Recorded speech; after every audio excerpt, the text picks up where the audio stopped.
ンババンバンバビバビバビバババババンバンバビバモモババンババンバンバビバビバビバババンババンバはい、どのがはい、藤子さんでございますよ。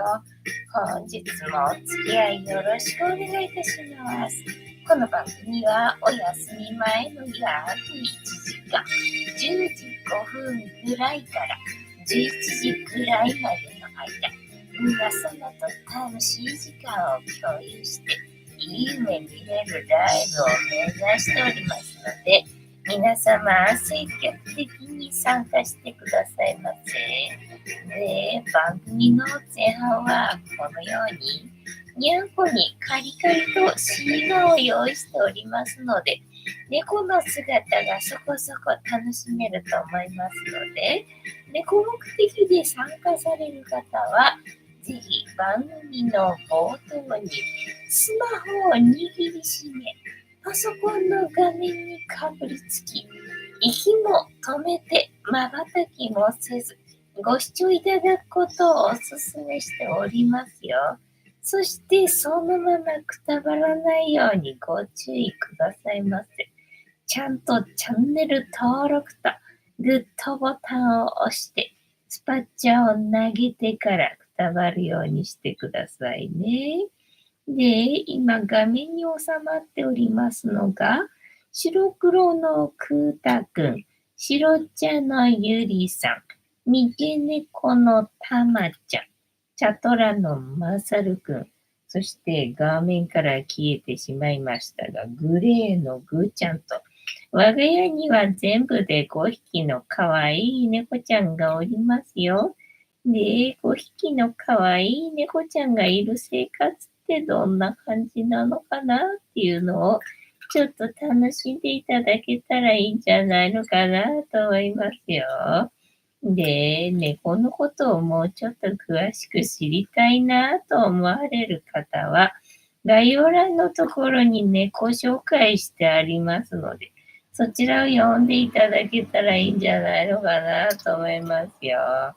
で、同じく概要欄のところに Amazon のウィッシュリストのリンクが貼ってありますので、そちらからシーバをポチッとご購入いただければ、我が家に届く便利なシステムとなっておりますので、にゃんこにシーバあげようかなと思われる方は、そんな便利なシステムをご利用いただくことをお勧めしております。きれいにシーバだけ舐めたわ。今日もさ、全然食べてなかったから、ね、お昼にカリカリをさ、上にかけてな、それきりにしてたんだけど、全然なくなんなくて。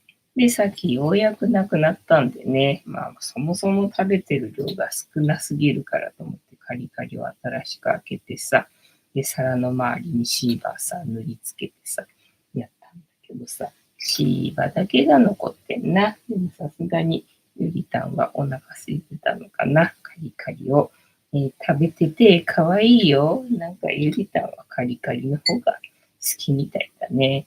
なんか全然朝黒缶食べないんだよね。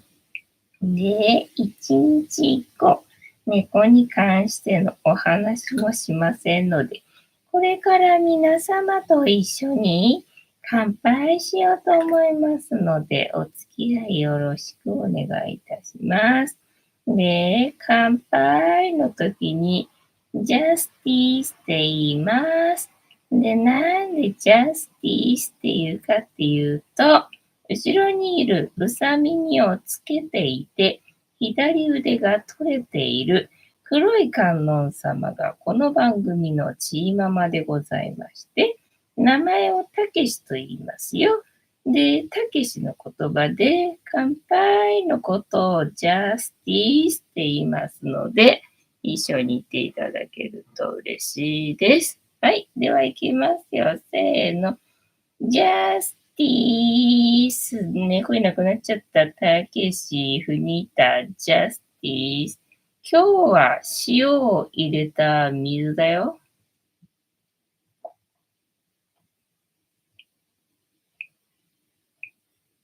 飲んじゃった。はい。飲んじゃったな。ピオンさん、ジャスティス。はい、ありがとうございます。本日もお付き合いよろしくお願いいたします。ね、今日もどうしようかなと思いつつ、今まで通り目いっぱいお湯を沸かしてな。ただまあ今日は夜ご飯でおじやにしたので、その時に残ったお湯はね、使ったんで、まあ使ったかなっていう感じなんだけどな。今日は塩入れようかどうしようかっていう感じだったんだけど、昼間何飲んでいいかわかんなくてね、とりあえず水と思って水ばっかり飲んでたからね、じゃあ今日はちょっと塩入れとこうかなみたいな感じで、塩入りの水だよ。カニタンさん、ジャスティス、アイスかな風呂上がりのアイスかな、ガリガリ君かな。ありがとうございます。本日もしぶとくやっておりますよ。そうで、何飲んでいいかわかんないで言えばさ、にゃんこにな、腎臓に良さそうだっていうので、黒豆茶をあげてたんだよね。あげてる水に、黒豆、麦茶のパックみたいなやつ、で黒豆茶バージョンがさ、あるんだけど、それをポンって入れといたわけよね。で、それをあげてたんだよね。ただそれももうなくなっちゃってさ、なくなっちゃったんだけど、で、いろんなお店でさ、探してるんだけど、ないんだよ。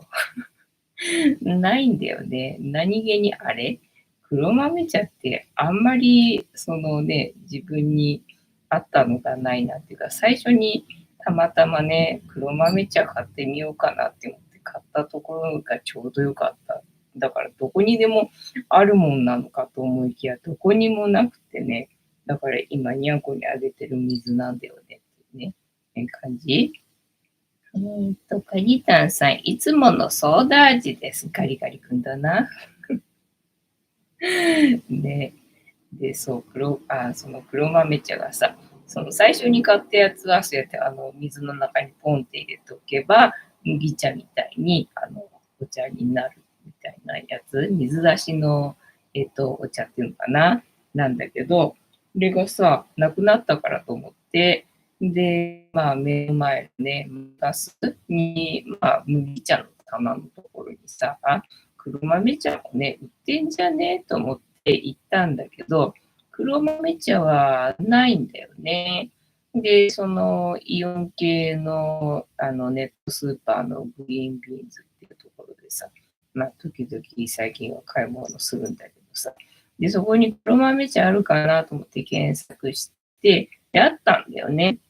で、お気に入りに入れといて、いざ買い物しようかなって思った時に、それをさ、カゴの中に一旦入れたんだけれども、なんかね、個数が多いわけ。個数が多いからお買い得だなって最初は思ったんだけど、ただなんかイラストかなんか見ると、そのステンレスボトルというか、なんだ、マイボトルか。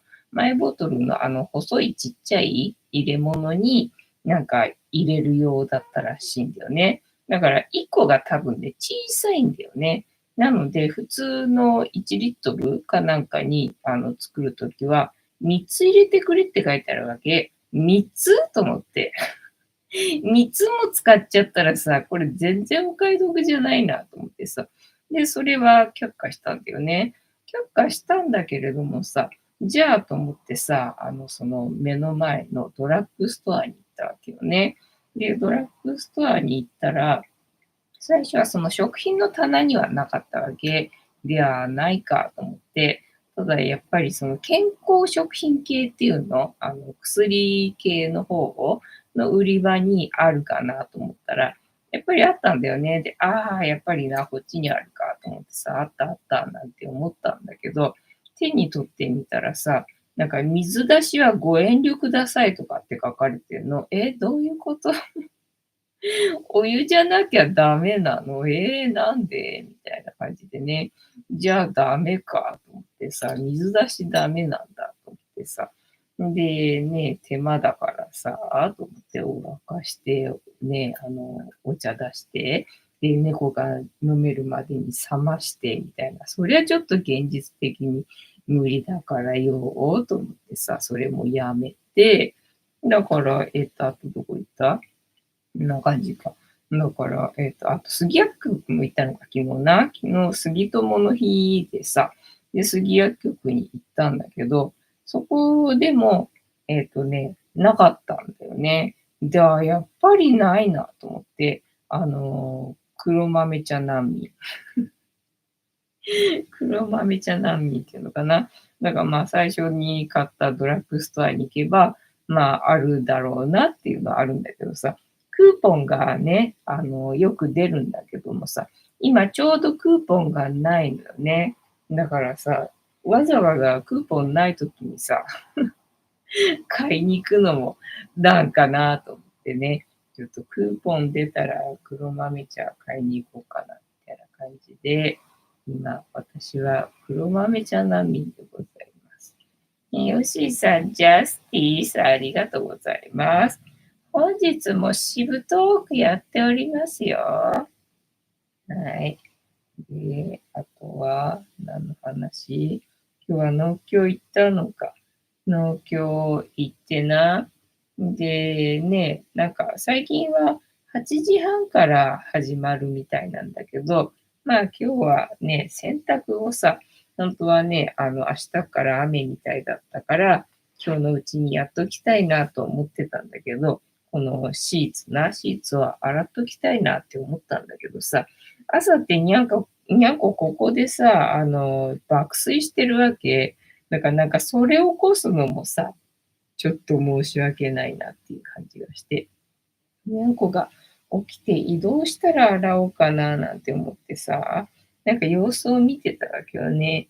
なので農協には結局、普段だったらもうちょっとね、洗濯しながら農協行って、買い物してみたいな感じなんだけど、今日は洗濯がちょっと遅れてね、結局しなかったのかな、午前中は。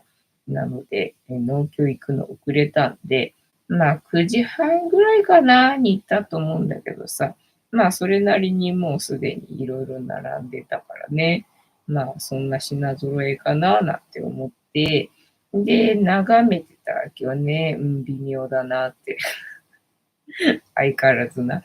相変わらず。まあ今日はね、結構大根が、まあ小さめっていうのかな。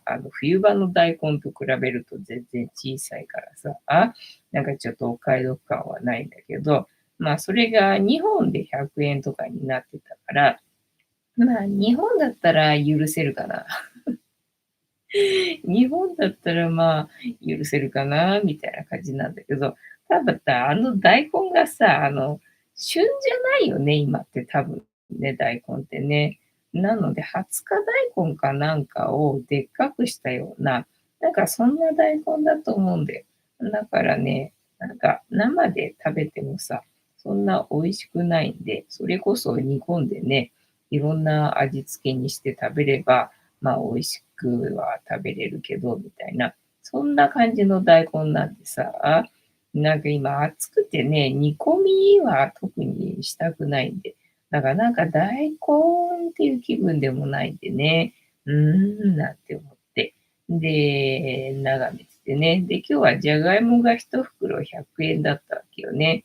で、まあ2個、2個で100円とか、そんな感じ。で、1袋だけ、まあ、小柄のちっこいのもね、混ぜて、で、6個で100円のがあったから、まあ、これならいいかと思って、まあ、今日はそれを買おうと思って、眺めてたんだけどね。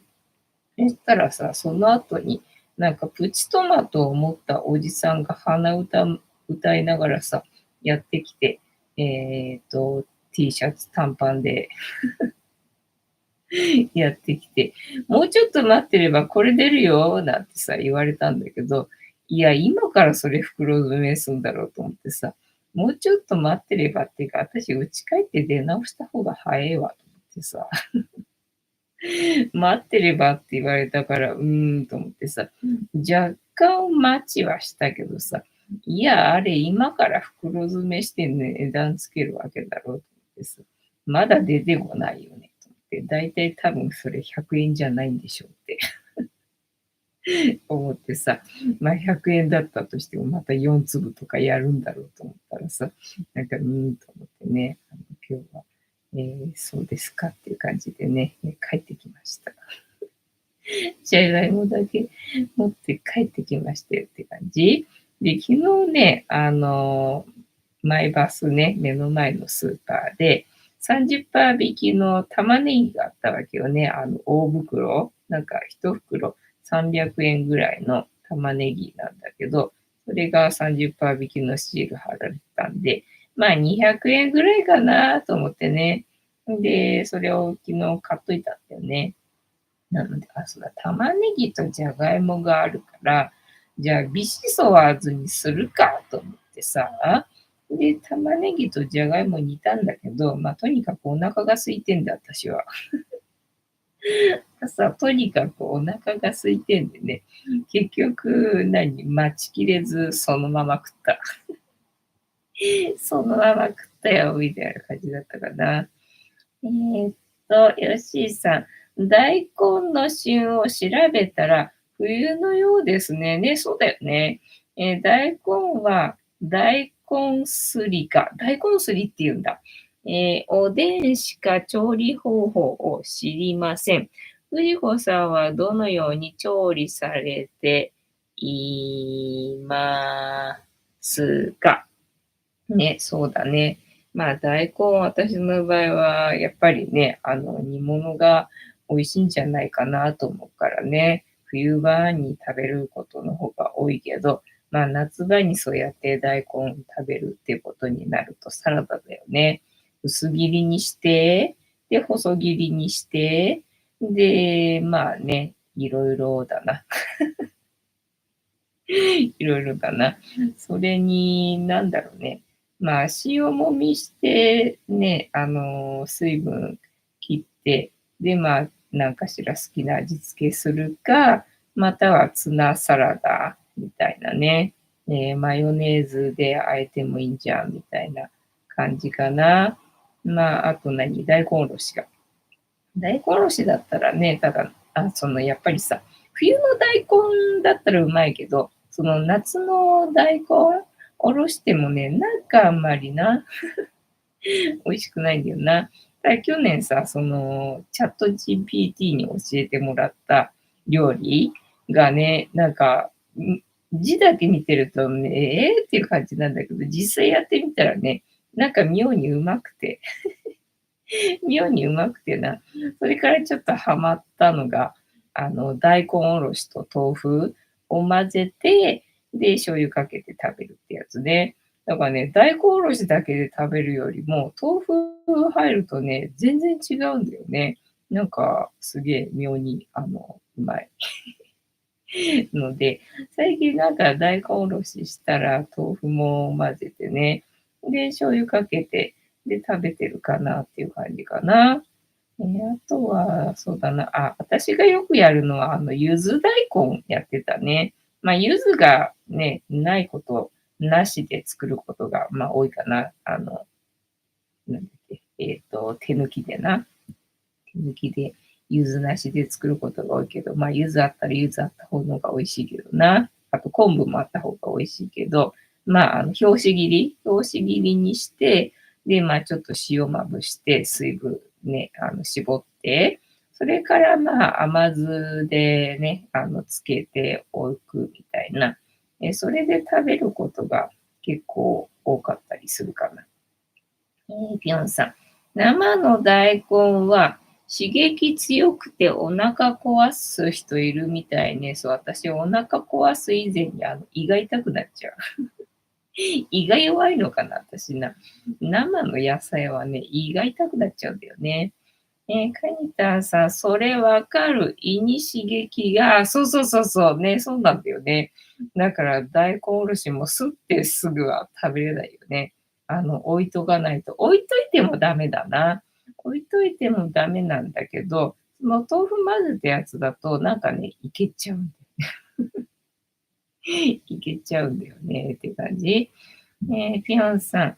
刺身のツマの、大根好き。あ、そうだね。あれは自分では切れないもんな。まあ、そのスライサーかなんかでできんのかもしんないけどね。私はそのスライサーをね、使ったことがないんでね。ああいう風には切れないからさ。ね、刺身のツマはね、刺身頼んだ時しか食べれないなっていう感じだよね。そうそうそう。でさ、しそだよ。うちはね、その家庭菜園でさ、最近なんか今年はさ、しそがすげえ大豊作だわけよね。で、この前食べたっちゅうのにさ、今日またしそがでっかくなっちゃってっから、ああ、もうちょっと取ってやんないとダメかな、みたいのでね。で、お昼、その一旦ビシソワーズにしようと思って玉ねぎとじゃがいもをさ、ね、野菜ブイヨンで煮て、で、結局ね、ミキサーにかける前にね、食べたけどさ、それちょっと残しといて、ちょっとだけ食べてちょっと残しといてさ。で、納豆ご飯食べたんだよね、昼ね。朝お腹空いてスープ食べて、で、お昼に納豆ご飯を食べたわけよ。海苔巻いてな。で、半分ご飯をそのスープの中に入れて、で、おじやにして食べようと思って夕飯ね、仕込んどいたんだけど、そこに結局、だからまたしそ。またしそいっぱいになっちゃったなと思って、これどうすっかと思ってさ。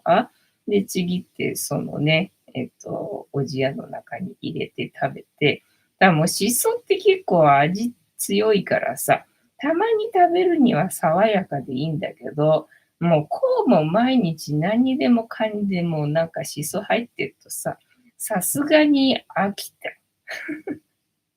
さすがに飽きて、これなんかいい方法ないかなって思ってたんだけど、さっきふとさ、しそのごま和えってどうだろうと思って、ちょっと調べてみたら、なんかやっぱりあったね。そのしそのごま和えみたいな味付けで、しそをつけて、で、それでね、ご飯に巻いて食べるみたいな人がいて、やっぱりいるよなと思って、これだったらちょっといいかもしれないと思ってね、今度今ごまがないんでね、ごま買ってこないとできないんだけど、ちょっとしそのごま和え的なね、しそ漬けやってみようかなみたいな感じ。カニタさん、なるほど。豆腐と、おかかを入れるとベストマッチな気がします。そうだね。おかか入れるといいだろうね。よしさん、しそが大量にできたのなら、えーっと、梅干しつけても良いですね。まあ、赤じそじゃなくて青じそなんだけどね。そうで、この前さ、梅をな、買ったんでさ、で、梅味噌作ってみたいと思って。でね、瓶に、梅を入れて、で、砂糖を入れて、で、隙間に砂糖が入って、で、瓶の上の余ったところに味噌入れて、で、漬け込んどいたわけよね。で、それが今ちょうど、全体が混ざるぐらいになって、ただしそじゃない、梅はね、実がちっちゃくなっちゃうだけでね、あの、なんだ、柔らかいソフトな梅干しを想像してると、違うんだ。ああはならないんだと思って。だからペースト状にしてね、全体混ぜるっていうわけではないんだけど、液体の部分っていうのかな、が、まあね、一体になってる感じなんでね。で、しそがそれでいっぱいできるんで、しそも投入して食べたんだよね。ただやっぱりね、飽きた。飽きたっていう感じなんだよ。またなんかもう味想像できてるからさ、またあれか、っていうのがあってさ、どうしようかなと思ってたんだよね。ぴょんさん、大葉ってシソの一種なのね。知らんかった。そうそう。私も呼び方が違うからさ、わかんなかったんだけど、要は、うちではシソって呼んでたわけ。我が家っていうか、まあ、母親がシソって呼んでたから、シソって私も言ってたんだけど、ファミレスで働くようになってさ、食材の呼び名がいろいろと違うわけよね、うちと。で、なんか違う食べ物なんだなって思ってたんだけど、同じみたい。ただ呼び方が違っただけみたいね。飲食店っぽく、なんかおしゃれな感じというか、上品な感じというか、なんかそうやってね、呼び名が違うものは、そういう風に取れるような表現をね、するみたいなんだよね。で、多分、大葉って言った方のが、なんか高級感とか、なんかそういう感じがするんだと思うんだよね。大概だから、ファミレスで使われるときは大葉って表現されてたけど、うちではシソだったっていう話。あとは、何の話があったっけな。豆腐とおかか、今日作ったご飯の話と、あとはなんだあとはね、さっき見た YouTube ネタと思って、さっき見た YouTube で、最近、実験系の動画をまたさ、一回見たんでね、おすすめ上がってくるんでさ、で、それで見たのが、鉱物なんかさ、石何が入ってるかお楽しみみたいなさ、のあるじゃんか。あの、石石。石私あんまり詳しくないんでさ、なんて表現していいかわかんないんだけど、石があって、で、やっぱりその科学系の人はそういうの好きなんだろうね。興味があって好きなんだと思うんだけど、だからね、知識がもうそもそもあるんでね、結構この石の価値分かっちゃうんで、で、これね、元が取れるのかどうなのかっていうね、実験をしようみたいな動画があって、あ、ちょっとそれ面白そうかもと思って、で、見たわけよ。で、マッチ箱みたいな箱の中に石が入ってんだけど、で、中に何が入ってるかはお楽しみっていうやつでね、それが一箱500円なんだって。で、何個かセット、一箱セットみたいな感じで、大人買いしたみたいなんだよね。で、それで、約1万5千円分ぐらいだったかな。約じゃないかな。1万5千円分かな。購入して、で、これがね、元が取れるかどうかっていうのでやってて。でね、それで結構全部価値わかるんだよね。なんか価値がわかるやつもあって、で、わかんないやつもあってみたいな感じかなと思ったんだけど、全部価値わかっちゃうんでね、自分の感覚で、自分が買うんだったらこんくらいのお金は出せるかなっていう金額で、値段を設定していくっていうね、のでやってたんだけど、いろんなの出てくるのにさ、ちゃんとね、値段をつけられるところが、すげえなと思って。で、結果ね、なんか計算間違いしてたみたいなんだよね。で、動画の中では、微妙に元は取れなかった。微妙に取れなかったみたいな感じだったんだけど、結局計算し直したら計算間違いで、で、微妙に元が取れた。トントンぐらいな感じね。どっちの結果にしても大体同じぐらいな値段だったんで。ただね、ちゃんとしててね、なんかその箱も工夫されてて、そのまま飾れるようなデザインになってたりとか、で、あとは中にちゃんと説明書き、この石はこういう石ですよって説明書きもされてて、で、QR コードかなんかがついてて、で、ネットで詳しくもっと見れますよみたいな感じになってて、で、それ見るとちゃんと詳しくね、書かれてて、で、すげえなっていう状態だったんでね。いや、この手間を考えたら、元は取れたと思いますみたいな、そんな結果だったんだよね。すごいなと思って、確かにそうなんだよね。こういう資料を作ったりとかね。そういうのがね、大変なのに、そういうところもちゃんとね、怠らず、できてる商品だからね、なかなか、いいいい商品でございますねっていう感じ。ただ私はそんなにさ、石あっても、で、どうすんので、どうすんのとかって思っちゃうんで、もういらねえよってなるんでさ、そりゃ困るなって思うんだけど、好きな人は何なんだろうね。あれ持ってれば、満足っていう、そういう感じなのかね。ねえ、どうすんだろうね。それなんか、アクセサリーとかに加工するのかね。そういう石って。違うのかな。そのまま飾れるような感じになってるから、やっぱりそういうのって飾っておいとくもんなのかね。コレクション、しておくもんなのかね。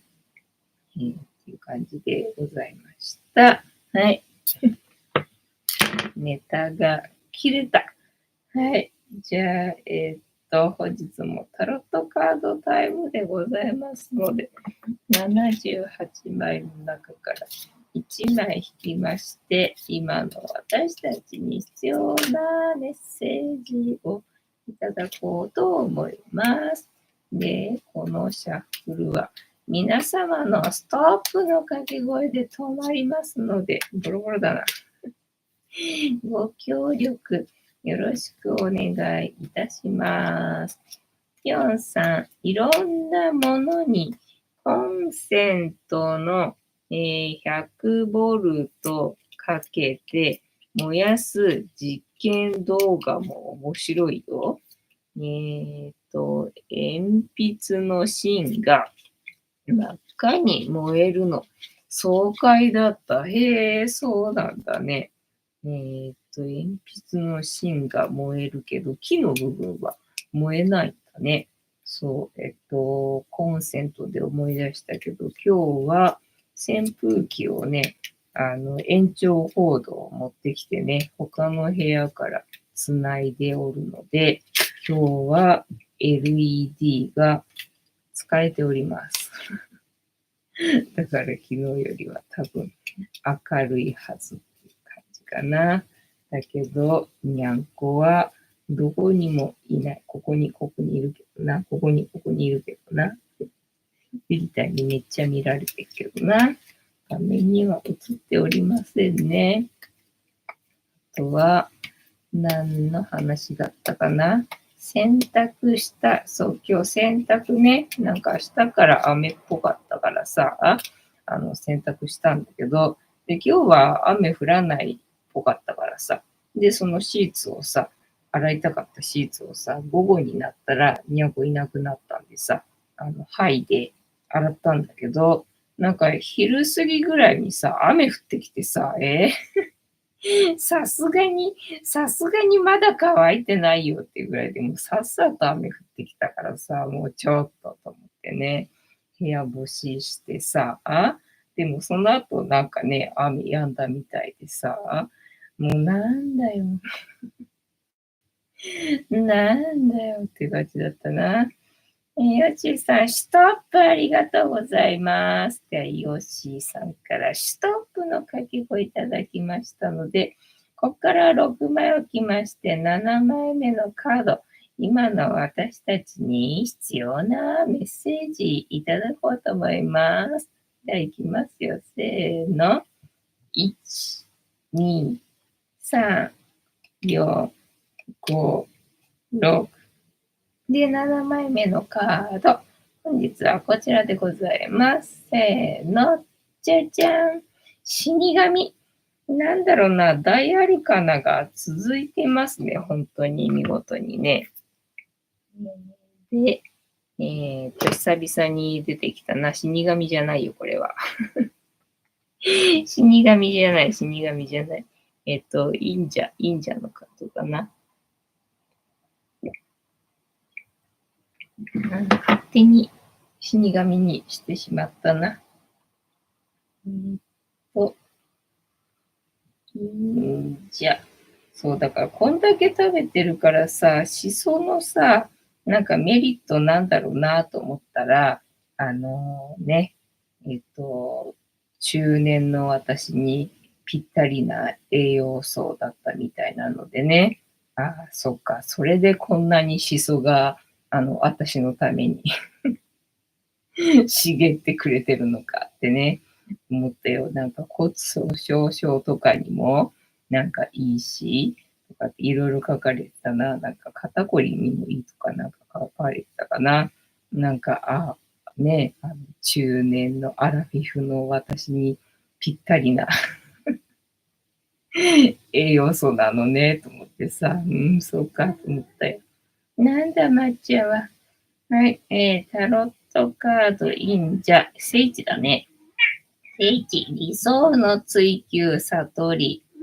はい、DL タイムが始まりましたよ。はい、優しくね、今日は。優しく乗っかってあげたみたいだね。ちょっと上手くなったのかしらね、まーちゃんね。はい。忍者の基本意味。忍者は自らの内面と真摯に向き合うことを表すカードです。書かれている老人が一人寂しく佇んでいるのは、一面が氷となった荒れた大地。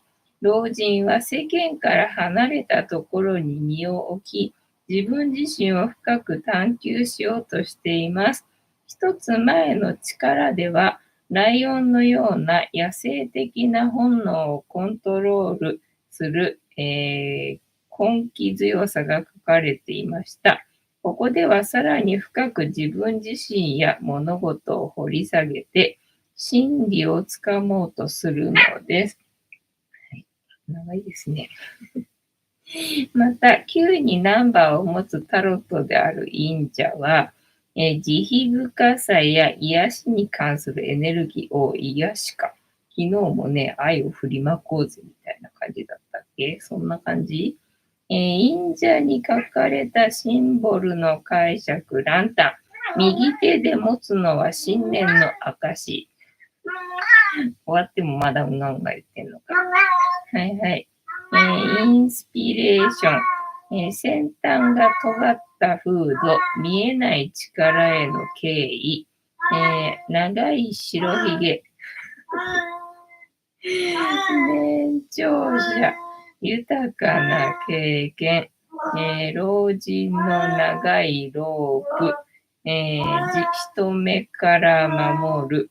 一人の世界。キーワード聖一、自己探求。じっと目を閉じ、耳も塞げば、自分の内面から語りかける声に気づくことができます。聖一の意味は、真摯に内面を掘り下げる状態。だからこそ孤独や迷いを味わうこともありますが、それは決して悪いものではなく、自分をより成熟させる要素です。キーワード、理想の追求、悟り、ひたむきに進む、追求する、自己発見、人道的、自分と向き合う、深く考える、悩み別読み解き例、恋愛、語り合い、相手は年上かも、仕事、突き詰める姿が尊敬を集める、対人、関わるなら深い話ができる人、決断、本当に貫きたいこと、専門分野。はい。で、深読み。左は過去を表します。忍者に書かれた老人は左を向いており、過ぎ去ったことに思いを馳せている。そうなんだ。自分自身の人生だけでなく、人類や宇宙の長い歴史に思いを巡らせている。はい。まとめ。深い内省と悟りのカード忍者は、聖地ならひたむきに一人で追求する理想を表すカードでした。忍者にはとことん自分と対峙する力があります。聖一の場合は自分のあらゆる側面を認める覚悟を持ちましょう。はい。というわけで本日のタロットカードの意味調べるの会は、自分のいいところも悪いところも全部認めていこうぜ、みたいなカードですかね。はい。楽しんでいただけてたら幸いでございます。いろんなもの、読んだ。よしさん、ストップね。はい。ピヨンさん、アラフィフはまだまだ青年だぜ。よしさん、アラフォーはまだ、ガキだぜ。ね、今振り返るとな、ほんと30歳って若いって。若いって思うけど、ね、30歳になった時は、30かって思った気がするよね。今30歳って振り返ったら、いや、若いって思うけど、当時はな、いや、30かってね、なんか思った気がするよね。今日はね、昨日のさ、キャンプな、キャンプは微妙だなとは思ったんだけどさ、そっか、夜は怖いから、宿泊はしないでな。まあ、昼間だけで完結するっていうの、まあ、それすらもやったことないからね、テント持ってないし、テント持ってないしな。だからまあ、テントをもし入手したら、そのね、昼間だけで完結する、ね、キャンプをやればいいんじゃないなんてふと思って。そしたら昨日のね、ウグイスネットは無駄ではなかったかななんて思って。でね、またキャンプの動画をちょっとさ、見てみようかなっていう気になってさ、見てみたんだけど、その宿泊しないキャンプのことを、なんかデイキャンプっていうらしくって、デイキャンプってそういうことだったのかと思って、なるほどって思って、で、なんかデイキャンプのすすめみたいな動画があったんでね、なんかそれを見たんだよね。なんかね、そしたらね、それがね、面白かった。面白かったんだよね。なんかタープを、かけて、で、その下に、その喋ってる人がいるわけよね。で、木の板、まあ多分テーブルのつもりなんだと思うんだけど、木の切れ端を置いてね、その上にコーヒーと、スマホと、ファミチキが置いてあるのかな。で、これでいいんですよって。これでいいんですよってね、力説してる動画だったんだよね。で、ほうと思ってさ、まあ、木の板きれいに乗っけてるなとは思ってたんだけどさ、で、何乗っけてるのかなあれファミチキかななんていうふうに思ったんだけど、なんかそうだったんだよね。で、もう本当はタープもいらないんだけど、このタープもいらないんだけど、雨降ってないからつってて、いや、そっか、あれって何雨降った時用の道具なのかっていうのをさ、まあ、それでまた学べてよかったんだけどさ、このタープすらいらないんだけど、まあ、ちょっと絵面的にね、貼ってはいるけどっていうので。で、それ以外のものといったら、このね、板切れと、コーヒーと、ファミチキと、だから全部でいくらだみたいな話をしててさ。で、これでいいんだみたいな感じで。で、自分はまあ家族がいてね、子供がいて、で、家族がいるんで、そうすると、一回キャンプに行こうものなら、いくらかかるみたいな話してて、で、なんかお酒飲むっつってたな。だからキャンプする人って多分お酒飲む人なんだろうね。で、それが楽しみでなんかするんだろうなと思うんだけど、なんだっけ、お酒を6本 ?12 本かな飲むとか言ってたかな。で、そんな飲むのと思ってちょっとびっくりしたんだけど、そういうもんなんだと思ってね。普通飲む人ってそんな飲むもんなんだと思って。だから、ほとんどが、酒代になるっていうの。で、家族がいるから、まあ、食費がほぼっていう話でね。で、結構かかるんだっていうのでさ、キャンプ行こうものなら、まあ結構かかるんだけど、キャンプの定義を調べてみたら、なんか外で飯食うことをキャンプと呼ぶらしく。ってことはだよっていうのでな、タピオカをテイクアウトしたら、それはキャンプですよっていうのでさ、そうかと思って。だったら私キャンプしたことあるわと思ってね。じゃあ、いいか。じゃあいいかと思ったね。はい、ピヨンさん、ナイスパー、ありがとうございます。ね、キャンプの、場所代にするよ。場所代にするよっつっても、あれだ、テントないからな。テントないけど、その人の定義で言ったら、外で飯食えばいいだけみたいだからな。だからテントすらいらないみたいなので、あれか、そう、だからバーベキューでも、キャンプって呼ぶと。まあ、バーベキューだったら、まあ、なんとなくね、わかるけど、だからテント張る必要がないと。それでキャンプだと、外で飯食えばキャンプだらしいよっていうのでね、そうかと思ってさ。だからまあ、テントなくても、キャンプ場に行って、キャンプ場に行って、で、なんか食べてくれば、キャンプしたってことになるんだろうと思ってな。まあ、それだったら、その1000円は使えるわ。場所代としてな。確か1500円だったかな。なんか1500円、場所代が1500円だったみたいで。で、そこは、レンタル機材がないわけ。だから全部自分で持ってかなきゃいけないんだよね。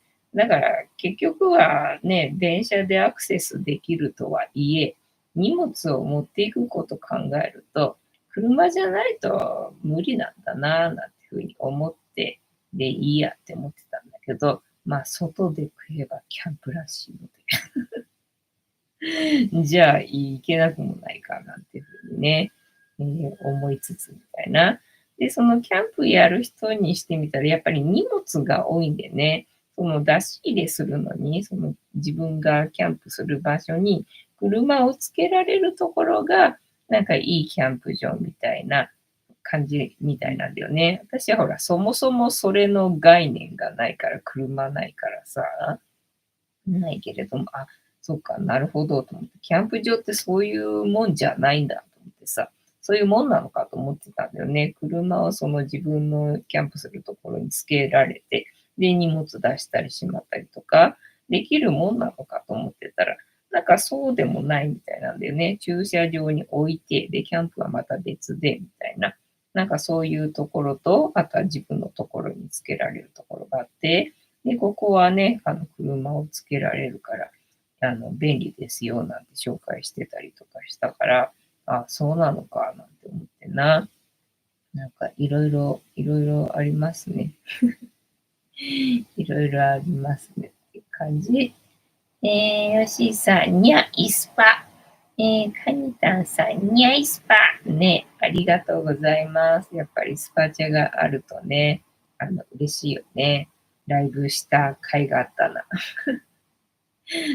ライブした甲斐があったなって思うかな。あとは、何があったかな。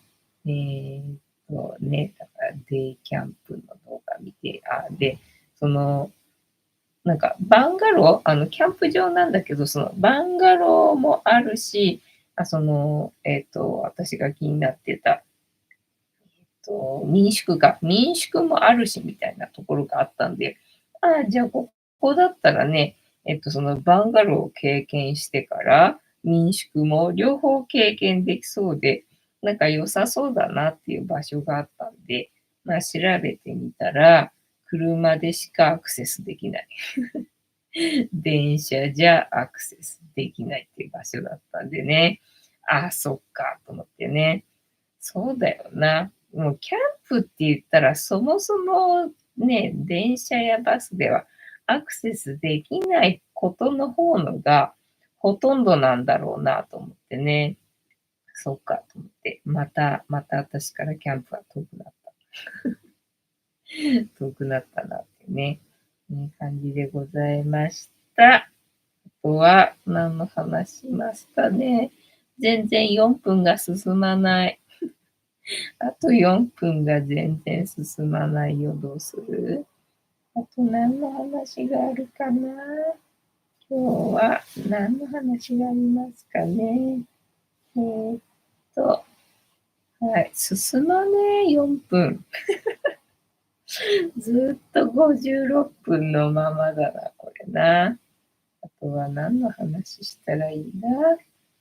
えーっと、そう、Facebook がさ、もうさ、何の記事も投稿できないの。だから NG ワードは私の名前かなんかで登録されてると思うんだよね。その意地悪してる人がさ。だから何の記事も投稿できないんだから、もう登録してても意味ないしなと思って、解除しようかなと思うけどさ、まあそれもめんどくさくて放置してたんだけど、ただもうさ、誰々がさ、なんか記事を投稿しましたとかさ、誰々からなんかリクエストが来てますとかさ、なんかそういうお知らせは来るわけよね。なんか記事投稿できないくせにさ、なんか誰々のが新しい投稿出しましたとかもう知らんちゅうのな。はい、今日も順調に、文句が進んでおります。よしさん、駅地下、駅付近のキャンプ場は少ないですが、そうだよね。ゆるキャンでは駅から歩いて行ってますよ。あ、そうなんだね。えーっと、長い時は1時間ぐらい歩いてますさ。そうなんだ。で、そのさ、キャンプ場もあるし、民宿もあるし、みたいなところは、なんか、細長いところで、で、こっちがそのキャンプエリアで、で、ね、民宿エリアでみたいになったんだけど、こっちからこっちがね、すごい距離あんだよね。だから、あ、これあれ、これ歩いて行ける距離じゃないねと思って。で、場所調べてみたら、ああ、なるほど、これは徒歩ではね、アクセスできない場所だったんだなっていうふうに思ったけどね。まあ、1時間歩くんだったら、それは行けるぐらいの距離だったのかもしれないけどさ。いや、往復するのって考えたらさ、ちょっとやだみたいな。でね、その荷物背負っていく人、車じゃなくて荷物背負っていく人はやっぱりね、なんだかんだね、軽いものとかにしてても、結構ね、ずっしり重いみたいだからさ、まあそうなるよねと思って。私だって普段のね、何にも入ってないリュックだってさ、結局バッテリーとスマホ2台と、あと三脚っていうのかしらね、自撮り棒と、で、あとはまあね、水とか雨具とか、結局なんだかんだフル装備にするとさ、重いんだよね、そこそこね。だからLCC 乗るときさ、なんか手荷物7キロまでだったっけ。まあ7キロはないとは思うんだけど、まあできるだけ軽くしといた方のが、なんか安心感あるというか、もしなんかね、お土産とか買って、で、引っかかるようだとさ、ちょっと嫌だなと思ったんで、もうできる限り、これは使わないから。これは使わないからって。だから今までリュックの中に、一応、マスクとか、カイロとか、あと、虫除け、とか、ウェットティッシュとか、まあそういうのも入ってんだけど、あと水をさ、浄水、飲めるような、川の水を、飲める水に変えることができる、なんていうんだ、浄水器とか、あとは羊羹、お菓子とかさ、あと、まあそういう非常時用のものも多少入れてたんだよね。あと、懐中電灯っていうのかな、首から下げるやつとか入れてたんだけど、いや、今はいいかと思って、そういうの全部、なくして、あと、練り梅か。練り梅も入ってたけどさ、それもね、出して、もうほんと最小限の荷物にして行ったんだよね。だから、あの時は宿泊したはずなのに、今まで持ってた荷物より全然軽くて。